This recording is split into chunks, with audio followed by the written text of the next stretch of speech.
En fait, le principe de construction du complexe Turcot, c'est justement de construire les nouvelles voies projetées au sol, ce qui permet de construire dans une première phase ces voies-là et ensuite de déplacer les voies de circulation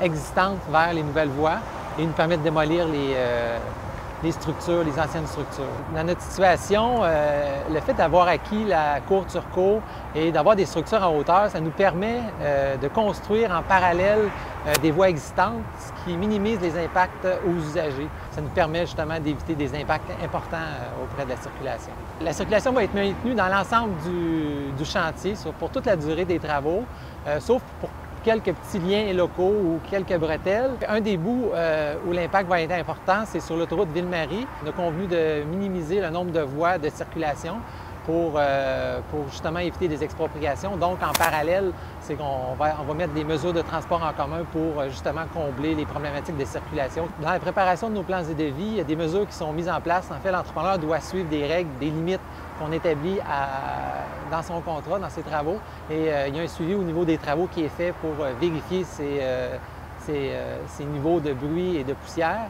Et si l'entrepreneur ne respecte pas ces niveaux-là, il y a des pénalités qui sont appliquées et des mesures correctives sont prises rapidement pour corriger la situation.